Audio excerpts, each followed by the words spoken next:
There come a time in a generation when it becomes really necessary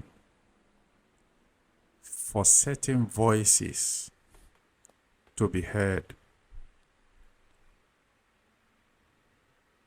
It is not unusual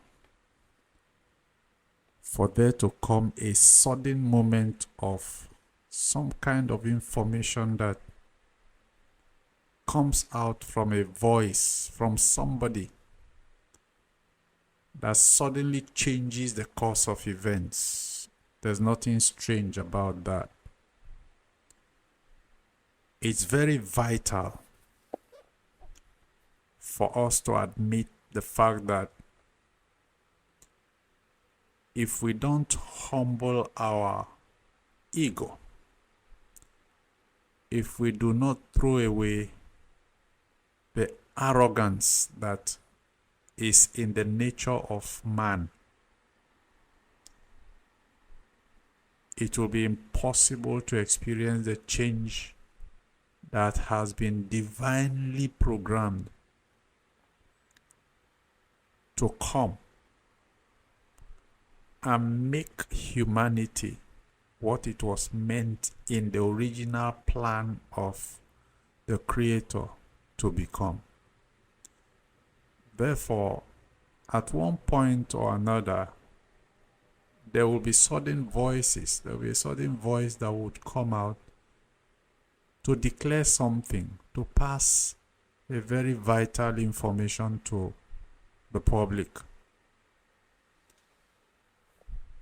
I am privileged to have this moment, and I have chosen to make the best of it. There are a couple of issues I will be raising because looking at the present day of our society,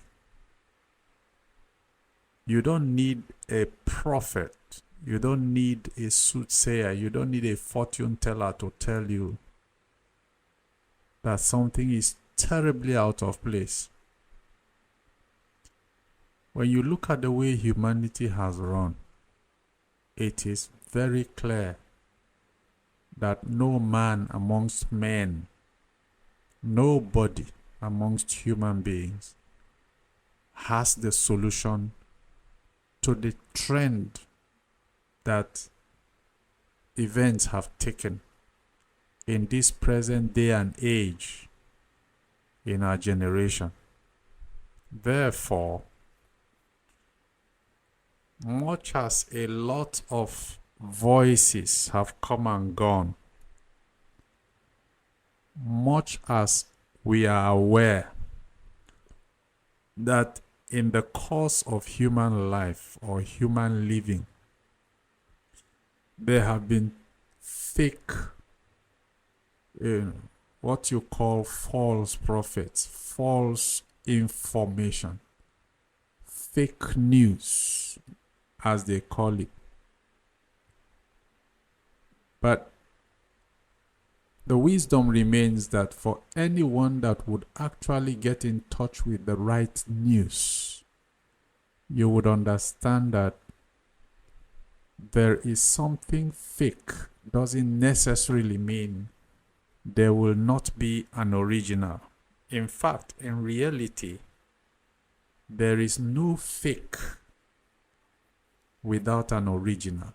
The question is, where would a fake even get its replica? It is from an original. So the fact that there are fake prophets, false prophets, doesn't mean that there is no true prophet, but there are no two true prophets. When we hear of the chosen one, there is never a chosen two. The chosen one will always be one. That is why it's identified with one, the chosen one. So there are no chosen two. Not to talk of numerous chosen men. There are no two presidents. There are never two leaders in one nation. There is never a scenario you find two captains in one ship. Therefore, as the world is, there definitely is going to be one chosen one. The chosen one will be one. God is never two. God is one. The Lord our God is one God. So there are no two. So what I want to use this moment to enlighten the world on is in the case of the redemption that has proven right now with the trend of events that the time is now. It's not even near, it's now. Every event has come to prove that the sign is here. The events don't make for the sign, so you don't have signs. You could use the plural of signs to refer to the events, but the events are actually an evidence to the fact that the sign that has been promised to be given is here. The most difficult aspect of this sign is the fact that it was not spoken in the form that man is given the capacity to understand what it means, the significance of that statement. Therefore, we need to actually come to terms with what we need to do to understand what we need to do as a people so that we can win the support of the Spirit that brought humanity into creation and have things restored into place. It is not going to be any safer continuing the gambles the way we have done. And therefore, I have stumbled into a very vital information that I have an opportunity right now to let out to the entire world. And when I mean the entire world, I mean the entire world. You will notice that at the beginning of this broadcast, let me call it a broadcast. At the beginning of this broadcast, I have not introduced any name, any personality, any qualification, because it doesn't need that. This is not information that has to make a man popular or make a man famous in that sense, or perhaps attract whatever fortune that you would think it should. No, it's not necessary. You need the information. You just need the voice. As a matter of fact, I'm not concerned about knowing who is speaking, but I'm concerned about whether or not you can clearly understand the purpose of this moment.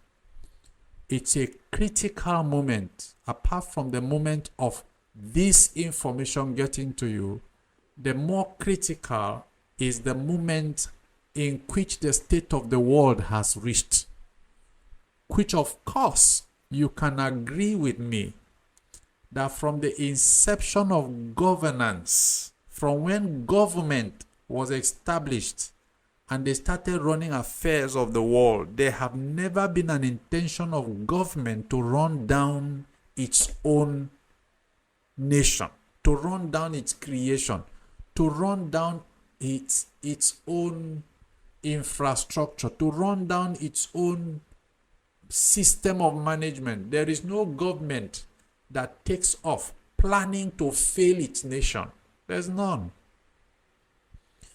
The thing is, they find themselves fixed in a trend that they have no control over. They plan for things to work, but things never really work. That's not their fault. You have to come to terms with the fact that it is not what you design, it is what has been designed for you. Therefore, that is where I am critical in your listening. I need you to listen in such a sense that you don't just hear what I say, but you listen to what I say.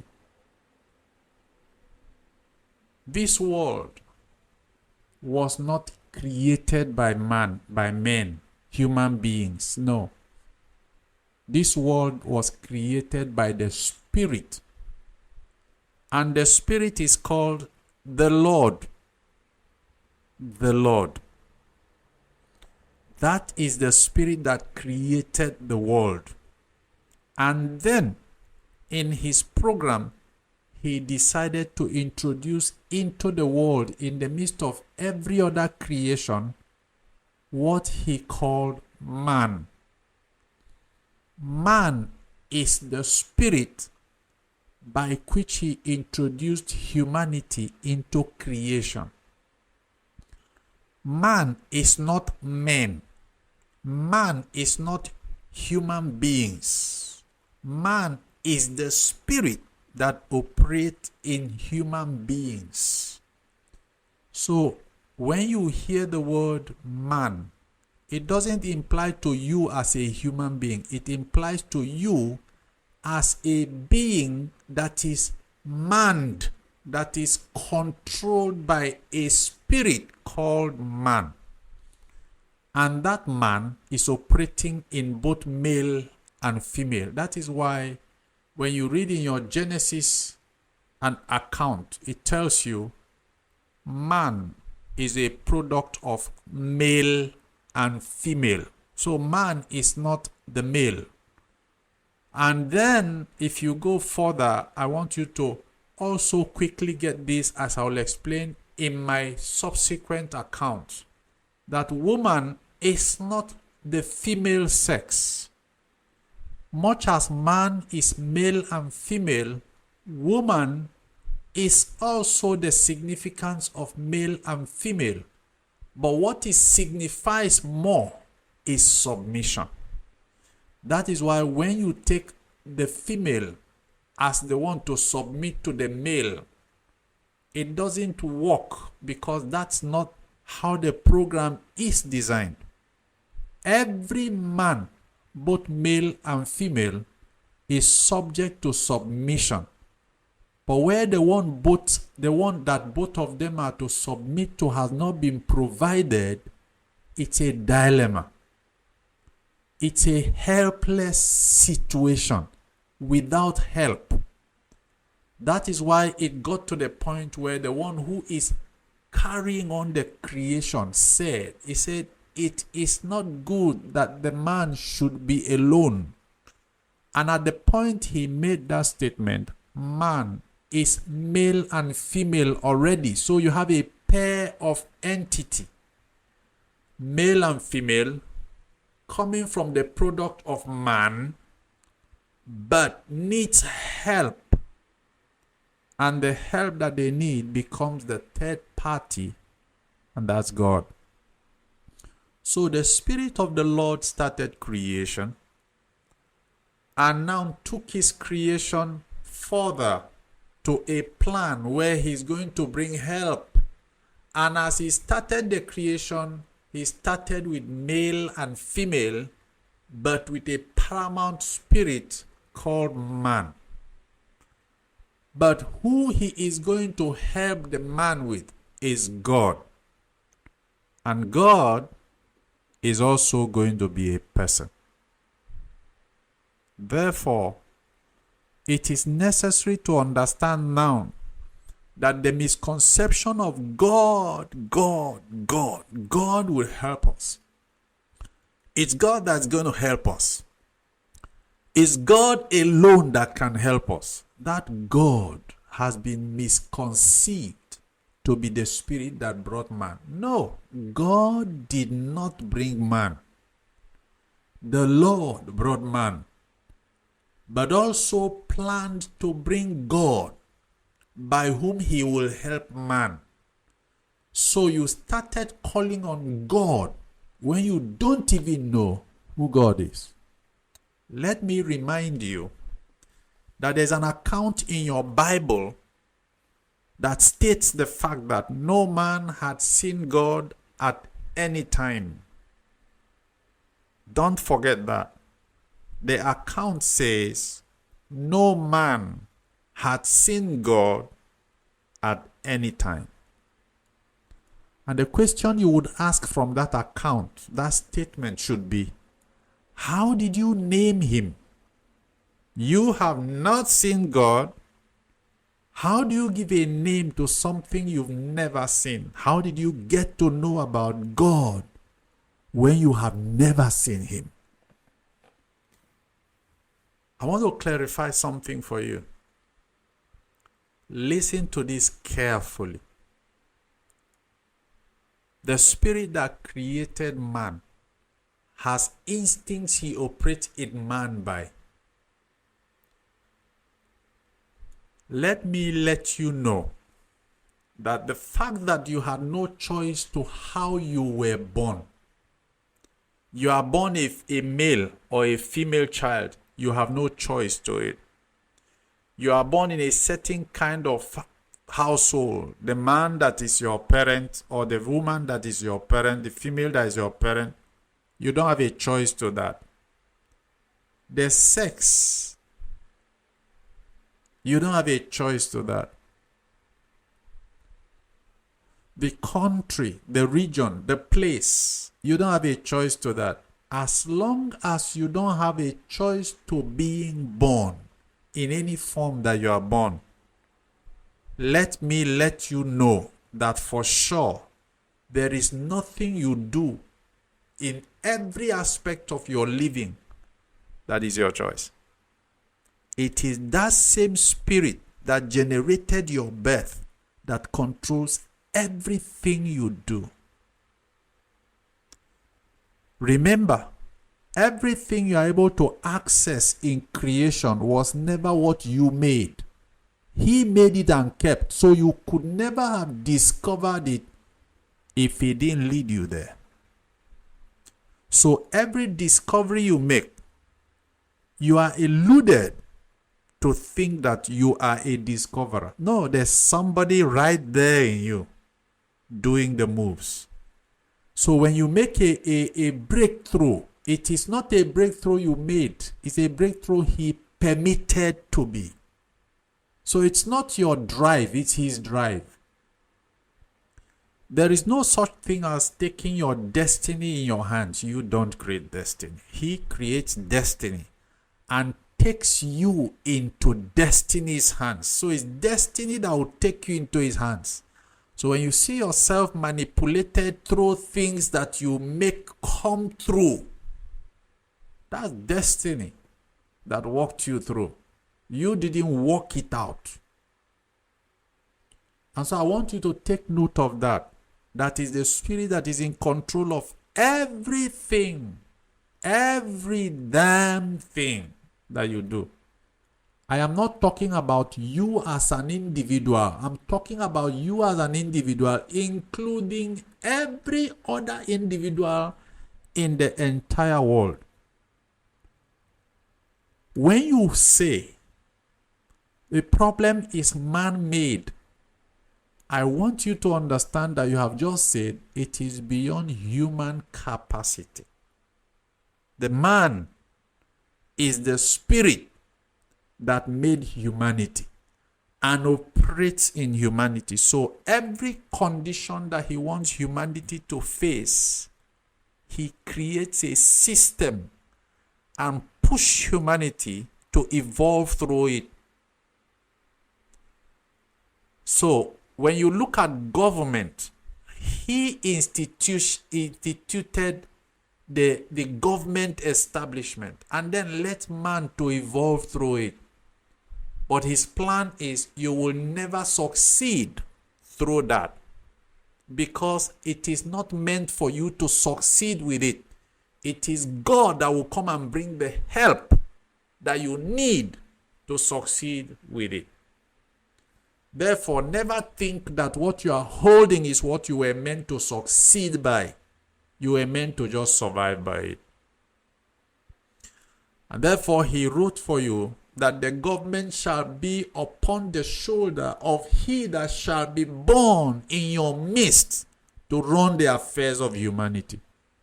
He will not have to sit in government house. He doesn't need that. He will not have to even come to look for you. He doesn't need that. It is you that have to look for him. How do you elect your leaders as humans? You look for who would be suitable to lead you the way you would think, you will see, you would deem fit. So you try to gamble around the options that are made available to you by voting for somebody. Not that you know the person, but you are trying to find the person. That is just the instinct to find who is designed to lead humanity, to show humanity the way. So when you see yourself running around elections to vote for somebody, elections are meant to bring out an elect. But an elect is never designed to be brought by elections. An elect is designed to be brought by the divine spirit of the Lord. And that elect is God in the midst of the people. So God is meant to be a person. He didn't tell you how he was going to bring him, but he made you understand in your instinct, only God can help you. So you took up that instinct, calling on God as a deity that exists somewhere in the skies, somewhere in some space. That's not who God is. That's not who God was designed to be. That is why the phrase that followed the expression of God says, the Lord God. The Lord God implies that the Lord, who is the spirit of creation ultimately, will give support to God alone. He will not give support to man. He will give his support to God. So he that even brought God, who is he that brings God, tells humanity that this is the Lord our God. So the Lord himself is looking at the God he has brought and is saying, people, this is our God. So he also includes himself to call God as his God. And I want to let us know that the person of God will not come demanding respect, demanding recognition from men. He is not God to men. He won't come because he wants to let you see him or accept him as God. No. He will come to present himself, let you know he is God amongst you. It's up to you to accept it or not accept it. But he is not God to you. He is God first to the one who made him God and has decided that he's going to operate as God amongst you. So you don't have a choice to that, even then. That is the only one that is given the authority to kill the situation from continuing to consume humanity the way you are saying. It's crazy not to want to find out what the program is and wanting to just go ahead to hack into it. You don't hack into a divine program. That's a program that is sealed divinely. There is a portion in the Bible that I would want you to go make reference to. That portion forms the basis of what the program of humanity was designed to be like. It's in Romans 8. Romans 8 from 19, 20, 21, 22, that section. Just read through that section. You will see a statement there that tells you that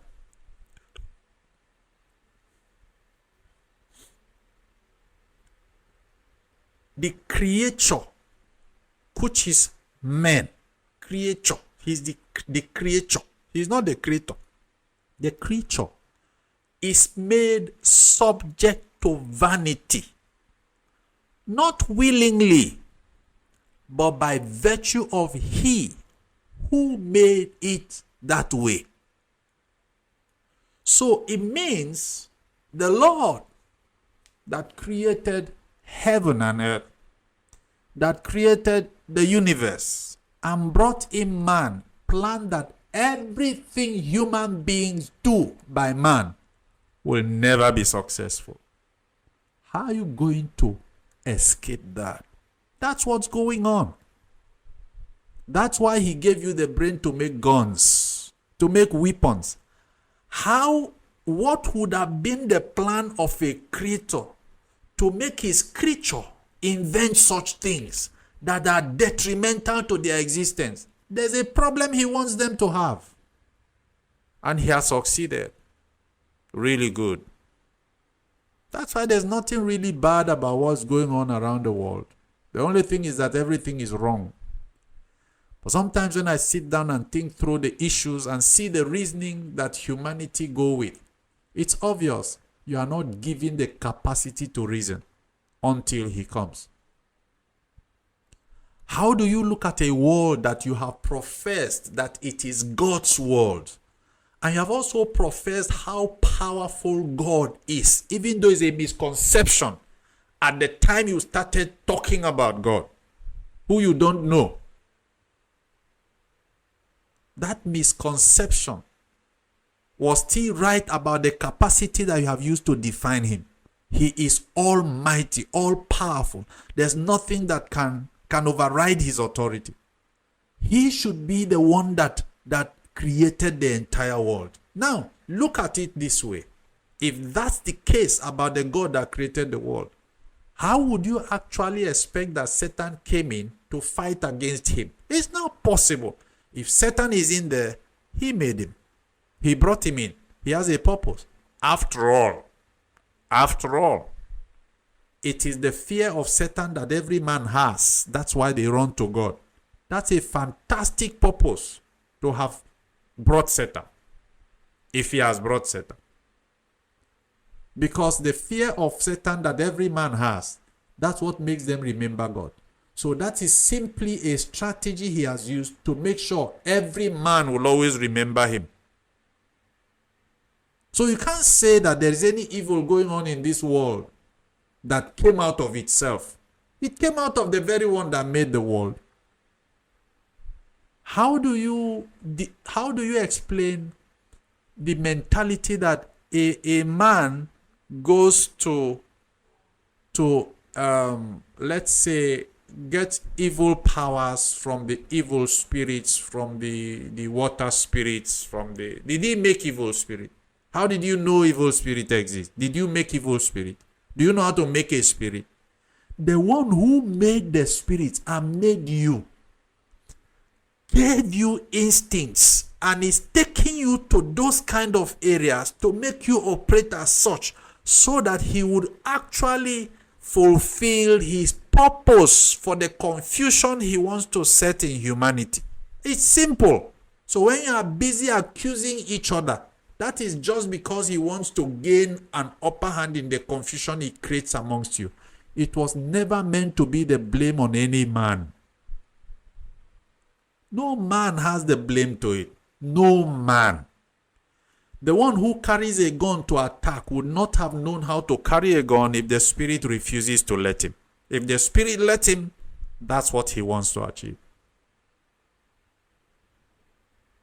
If you are being attacked by any form of calamity or any form of natural disaster, what do you even call a natural disaster? There's nothing that's not a natural disaster. If the winds are a natural disaster, the man who attacks you is a product of nature. The spirit of nature brought man. So everything he brings out, every trouble he creates, it's a product of a natural disaster. So everything is a product of a natural disaster. So everything is put together as a complete package of the plan of the Spirit to get humanity to cry unto him for help. If he doesn't do that, you man, you are capable of taking the place of God without thinking twice. So he did that to hold you down in your place, because that's where you belong. When he makes statements like, I am the first and the last, what do you think he means? The first was man he made, and that's you. By man, he created an avenue by which he can spread out as humans, but under man. So you have spread out all over the world. You are counting your population in billions. But he says, at last, it is God that is coming to take over. So he is the first man, and then the last God.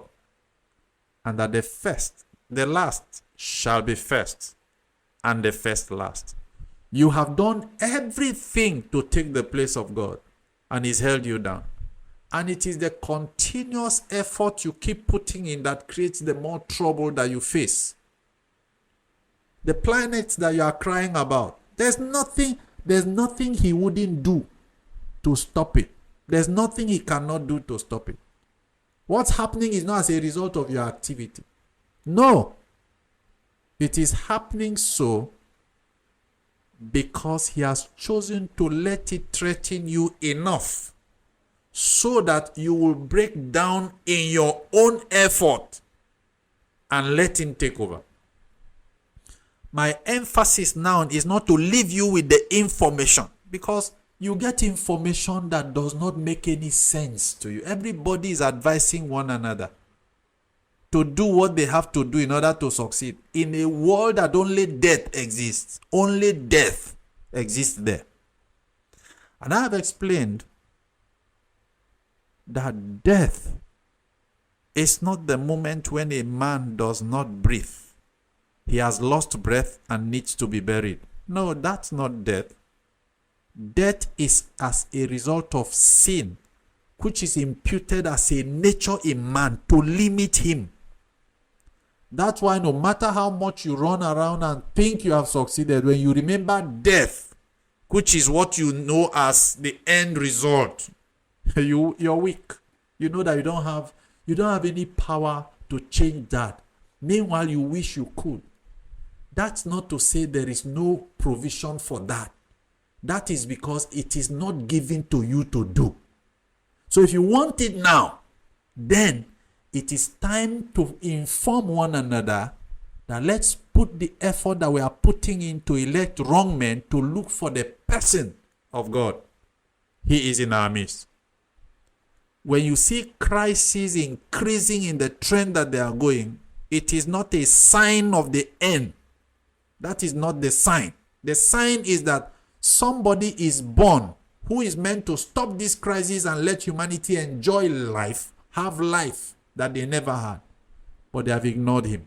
So the events, the negative events will rather increase to bring you to your knees. The level of effort you put in to elect men into office, if you put in that effort to seek for the one who should redeem you, which is not by voting, he will be born divinely available. Divinely. The Bible is metaphoric. It's not history. Remember, when you look at creation right now, you see it from the limit, the level at which he has granted you a privilege to be part of procreation. You marry, you impregnate a woman, you have a child, and then you think that that's the process that he used to generate his program. That's why you think you're a part of his program. No, you are not. Go back in retrospect to the beginning of creation. Imagine this world with no human being. How did the first human appear on this earth? Which womb bore him? Did you have a child who was breastfed? Can you imagine that? It is by the power of that spirit that is capable of bringing anything out of nothing. Don't think he has lost that capacity. He only gave you a chance so that your act will make you lose consciousness of the fact that he has that capacity. He's coming with it. And he will shock you to your bone marrow. This thing you are doing, this thing you are all doing, you will see what's coming with. He has not lost that capacity. But he wants to make sure you don't even realize when he appears with it. That's why he granted you the opportunity, the privilege to be part of his creation. But it is not by your giving birth to each other that brings humanity. He is the one that brought everybody to the face of this earth. After all, when you get pregnant, when you impregnate a lady, how did that work? How did it happen? What part did you have to play? What part? What part did you have to play? When you have couples who have not been able to conceive, is there anything you can do about it? It's his program. He knows who conceives. He decides who doesn't. Because in the beginning, that's not how he brought it. He knows how to rest. He brought in the first male and female and decided to go rest. And then let you do the rest of the work. And then he's coming in another form. And that's God. To take over his work, his creation. Every house is builded by some man. But the builder of all things is God. I have a lot that I have to give out. A lot. But let me just say at this juncture, good luck to you if you can find the source. Good luck to you if you can find the source of this communication, this voice, this information. Good luck to you, because it will do you a lot of good.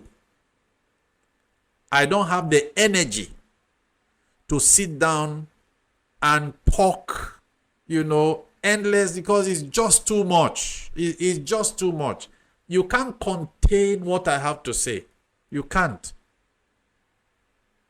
I just need to give you the information that will help you find the direction of the source, so that your leaders, those you have chosen to lead you, will go find him and hear what he has to say to them, because what he has to say to them has everything to do with adjusting the approach of humanity. Every human being on the face of the earth, adjusting their approach towards living before the spirit can change his mind and change the course of events. That's the good news I have for you. It is now up to you to know how you are receiving it and what you hope to do with it. This is not what I would tell you to share. Share for what? Share for what? Can you share what you don't have? This is what, when you hear, you think of what to do to have it first. And you are talking about sharing. Sharing for what? Give it a thumbs up. Thumbs up for what? Like it. Like it for what? You don't have to like it. What is the truth is not what you have to like. Whether you like it or not, it's of no consequence. It's like somebody tells you what is the truth, what the real situation is, and you are saying you don't believe it. What the hell with what you believe? Doesn't matter what you believe. What will be will be. I would wish that you try to find out what it is, because it is what it is. It will never change from what it is to what you believe or what you wish. So it's up to you and what you do with the information. The only thing is that I care that you do the right thing with the information. It's not necessarily going to tell anybody about it. You don't need to. You need to do something about it. You do something about it. That's the much I'll go with this, because there are many sessions I would love to develop. So if by virtue of the sessions that follow, You have a chance to follow up with them. Then you have a better chance to be able to perhaps at some point locate how to gain direction, to be able to get access to what it is. At this point, I would say have a good listening.